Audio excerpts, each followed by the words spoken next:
अस्सलाम वालेकुम everyone, welcome back to my YouTube channel Padh Lo with तोही। उम्मीद करती हूँ कि आप सब बिल्कुल ठीक ठाक होंगे। आज की वीडियो में मैं बेसिकली डिस्कस करने लगी हूँ वर्चुअल यूनिवर्सिटी ऑफ पाकिस्तान का पासिंग क्राइटेरिया 2026 का। आप लोगों को मैं यहाँ पे स्टेप नंबर 1 से लेके स्टेप नंबर 6 तक बताऊँगी। इसमें मैंने आप लोगों को बताना है कि पास कैसे होते हैं वर्चुअल यूनिवर्सिटी में अब 2026 के क्राइटेरिया के मुताबिक, ठीक है। क्योंकि पेपर पैटर्न भी चेंज हुआ है जैसे आप लोग को पता है, और सिलेबस में भी काफ़ी चेंजिंग्स आई हैं। पहले कभी भी ऐसा नहीं होता था कि 1 to 19 लेक्चर्स मिड्स में आते होते थे और आगे फाइनल्स में हमेशा 18 आते थे या 22 आते थे, इस तरह ना। और पासिंग क्राइटेरिया भी चेंज किया गया है, तो सारा का सारा आज की इस वीडियो में बताऊंगी। चैनल को सब्सक्राइब करना आप लोगों ने नहीं भूलना। स्टार्ट करते हैं हम अपनी वीडियो। तो उसमें सबसे पहले मैं आपको बताने वाली हूँ कि स्टेप नंबर 1 जो हमारे पास होता है ना, ये होता है कि सब्जेक्ट का स्ट्रक्चर क्या होता है हमारे, ठीक है। अच्छा, हर सब्जेक्ट नॉर्मली इन पार्ट्स पे डिवाइड होता है, ठीक है। ये जो 5 पार्ट्स मैंने लिखे हैं, पहला होता है असाइनमेंट्स, जो कि हमारे पास पूरे सेमेस्टर यूजुअली 2 से लेके 4 तक आती हैं। सेकंड हमारे पास क्विजेज होते हैं जो कि 4 से 8 तक मतलब क्विजेज आते हैं हर एक सब्जेक्ट के। थर्ड हमारे पास जीडीपीज होती हैं जो कि हमारे पास एक ही आती है नॉर्मली हर एक सब्जेक्ट की, ठीक है। फिर आपके मिड टर्म एग्जाम्स होते हैं एंड फिर आपके फाइनल टर्म एग्जाम्स होते हैं, ठीक है। ये सब मिलाकर हमारे पास 100 मार्क्स बनते हैं, ठीक है, मतलब कि 100%। ओके, स्टेप नंबर 2 पे अब हम बढ़ते हैं। तो स्टेप नंबर 2 हमारे पास होता है मिड टर्म और सेशन मार्क्स, ठीक है। तो ये क्या होते हैं ये भी मैं आपको बताती हूँ। तो मिड टर्म जो होता है ना हमारा, वो यूजुअली 20 to 30 मार्क्स का होता है, ऐसा ही है। और आप लोग देख के आए हैं ना, तो मिड टर्म हमारे पास यूजुअली जो है ना वो 20 to 30 मार्क्स की होते हैं, ठीक है। तो अब मैं आपको एक बताती हूँ बात कि यहाँ पे असाइनमेंट्स को आप लोग क्विजेस को जीडीपीज को मिलाएं तो 20 to 30 मार्क्स, ठीक है। तो ये सारा का सारा हमारे पास मिड टर्म होता है। अब एक एग्जाम्पल्स के थ्रू हम ना समझते हैं, फिर आपको इस स्टेप की ना समझ आ जाएगी प्रॉपर। तो वो एग्जाम्पल ये है कि असाइनमेंट, क्विजेस और जीडीपी हमारे पास 25 मार्क्स के होने चाहिए, ठीक है। इसके बाद जो मिड टर्म है ना, वो हमारे पास 25 मार्क्स का होना चाहिए, और जो फाइनल टर्म है वो भी 50 मार्क्स का होना चाहिए। Got it. मैंने अभी क्या कहा कि हमारे पास असाइनमेंट, क्विजेस और जीडीपी मिला के 25% होनी चाहिए, मिड टर्म भी 25 होनी चाहिए और फाइनल टर्म 50 होनी चाहिए, राइट। तो ये टोटल कितने बनते हैं, 100 बन जाते हैं, ठीक है। तो अब हम स्टेप नंबर 3 पे बढ़ते हैं। तो स्टेप नंबर 3 में हमारे पास क्या है कि सब्जेक्ट पास करने का रूल क्या है, ठीक है। तो इसमें सबसे पहले हमने ये समझ लिया कि कोर्स सब्जेक्ट का स्ट्रक्चर क्या होता है, मिड टर्म और सेशन मार्क्स कैसे होते हैं। अब हम समझेंगे कि आप लोगों ने अपने सब्जेक्ट पास करने के जो 2 रूल्स हैं उनको फॉलो करना है। ओके, रूल नंबर 1 जो है ना वो कहता है कि ओवरऑल टोटल जो है ना हमारे मार्क्स होने चाहिए 50, यानी कि 50% लेना आप लोगों के लिए बहुत ज़रूरी है। रूल नंबर 2 हमें ये कहता है कि फाइनल टर्म एग्जाम में मिनिमम 40% लेना बहुत ज़्यादा ज़रूरी है। अगर फाइनल जो पेपर है ना, अब मैं एक सिनेरियो डिस्कस करने लगी हूँ यहाँ कि अगर आप लोगों का फाइनल का एग्ज़ाम 50 नंबर का है, ठीक है, तो उसमें कम से कम आप लोगों को 20 मार्क्स फाइनल में लेने बहुत ज़रूरी है, ठीक है। इसके बाद अगर आप लोगों के फाइनल एग्ज़ाम 40 मार्क्स के है, तो आप लोगों ने ऑलमोस्ट मिनिमम 16 मार्क्स आप लोगों को चाहिए होते हैं पास होने के लिए। तो यहाँ इसमें हमने 2 रूल पढ़े हैं कि ओवरऑल 50 मार्क्स लाजमी होते हैं, और रूल 2 में हमने पढ़ा है कि 40% लेना बहुत ज़रूरी होता है। और बाकी मैंने आप लोग को एग्जांपल के थ्रू बताया कि अगर आप लोग के फाइनल टर्म में 50 मार्क्स हैं, 50 का पेपर है, तो उसमें आप लोगों ने 20 मार्क्स लेने हैं, और अगर 40 का है तो उसमें 16 मार्क्स मिनिमम लेना बहुत ज़रूरी है। स्टेप नंबर 4 में हम प्रैक्टिकल एग्जाम्पल्स के थ्रू समझेंगे कि आखिर ये वीयू का जो क्राइटेरिया है वो है क्या। तो हम ना सपोज कर लेते हैं कि हमारे पास ना टोटल मार्क्स 100 है, राइट। तो उसमें असाइनमेंट, क्विजेज और जीडीपी के 25 है, मिड टर्म के 25% है, एंड फाइनल टर्म के हमारे पास 50% है, सही है। अब पास होने के लिए हमें टोटल 50 मार्क्स चाहिए।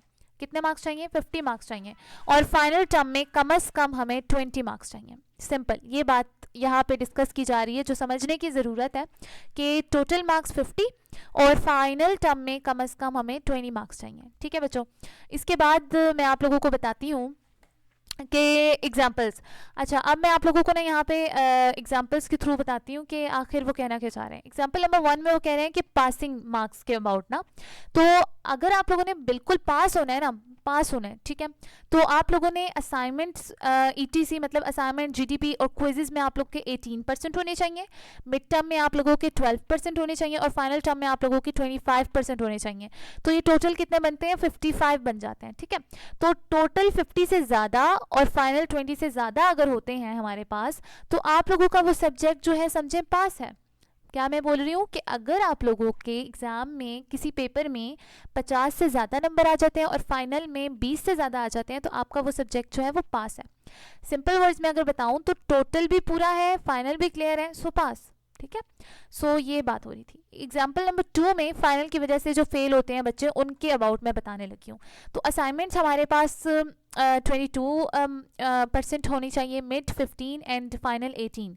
तो ये टोटल कितने बने, 55 बन गए, ठीक है। लेकिन फाइनल में 18 नंबर ले लिए, 20 से कम हुए ना। मैंने यहाँ बताया कि अगर हमारे पास टोटल 50 नंबर है, 50 नंबर का पेपर है, तो फाइनल जो है वो 20 नंबर फाइनल में वो ले रहे हैं। मतलब एक समझे मैथ का पेपर है हमारे पास, ठीक है, वो 50 नंबर का है, तो उसमें से मैं 20 ले रही हूँ, तो पास हूँ मैं, सही है। लेकिन अगर 55 नंबर का पेपर है और उसमें से मैं 18 नंबर ले रही हूँ, सही है, तो हम यहाँ पे हो गए फेल, क्योंकि 20 से कम नहीं होने चाहिए। 20 हो जाए, 20 से ज़्यादा हो जाए, लेकिन 20 से कम नहीं होने चाहिए। अगर कम हो गए तो आप सब्जेक्ट में फेल, ठीक है। सिंपल वर्ड्स में बताऊं तो टोटल भी बन गया है और लेकिन फाइनल क्लियर नहीं हुआ, सो हमारे पास जो आंसर होगा वो फेल हो जाएगा, सही है। तो आप लोगों ने कोशिश करनी है कि 20 मार्क्स आप लोग ज़रूर लें। एग्जाम्पल नंबर 3 है कि टोटल कम है, ठीक है। अब अच्छा, यहाँ पे मैंने बताया टोटल 50 थे, यहाँ पे मैंने बताया टोटल 55 है, और अगर टोटल नंबर कम है तो क्या होगा। तो इसमें असाइनमेंट 15%, मिड 10% एंड फाइनल 20%। तो ये टोटल कितने बन गए, 45। तो यहाँ पे आप लोगों के पास नंबर कम है टोटल, ठीक है। तो फाइनल क्लियर है, लेकिन टोटल जो है वो 50 नहीं बना, तो सब्जेक्ट फेल।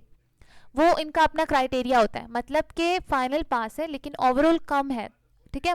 ओवरऑल मार्क्स जो है ना आप लोगों के टोटल वो कम है, तो आप लोग का सब्जेक्ट फेल होता है। ये सिनेरियो मैंने इसलिए डाला है कि आप लोगों को इसके अबाउट भी पता होना चाहिए। वैसे ये वाला जो पार्ट है ना, जो मैंने बताया कि टोटल कम है, इसका ये सीन होता है कि ये एग्जामिनर पे डिपेंड करता है कि वो कितने मार्क्स का पेपर आपको बना के देता है, ठीक है।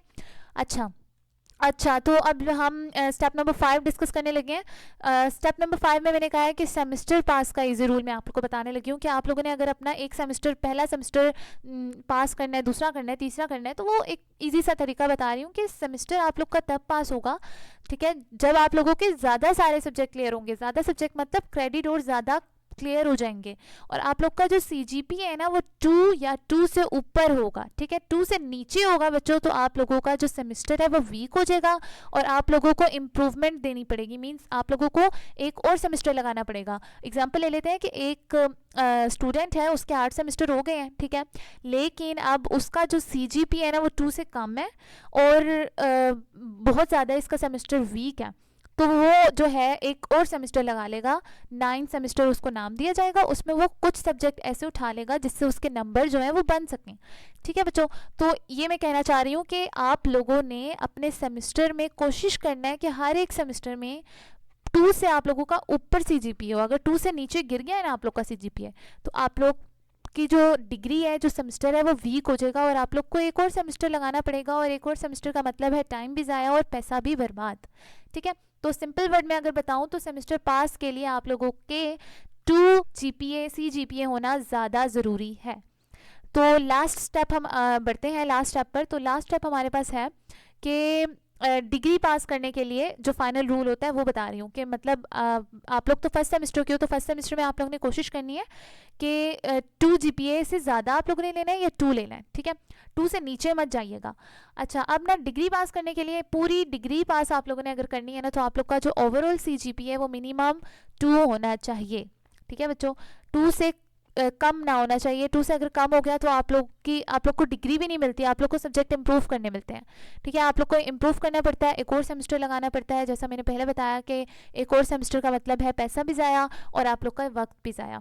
तो यही था VU का पासिंग क्राइटेरिया कि आप लोगों ने जो है वो mid term, final term, assignments, quizzes और GDP सबको अच्छे से देख के जाना है, ठीक है। अगर आप काफ़ी बच्चे होते हैं जो असाइनमेंट्स, क्विजेज एंड जीडीपी नहीं देख के जाते, वो इन्हें छोड़ देते हैं, स्किप कर देते हैं, तो इनका बहुत ज़्यादा रद्द अमल होता है। मैंने आपको जैसे बताया है कि हर एक चीज़ में असाइनमेंट, क्विजेज, जीडीपी मिल रही हैं, ये मिलाकर ही आप लोग का टोटल सीजीपीए बनता है, ठीक है। तो कोशिश करिएगा कि जिसकी डिग्री कंप्लीट होने वाली है वो कोशिश करें कि अब 2 से नीचे ना जाएं, और जो फर्स्ट सेमेस्टर के बच्चे हैं वो कोशिश करें कि इस सेमेस्टर में भी और नेक्स्ट सेमेस्टर में भी 2 से नीचे ना जाएं।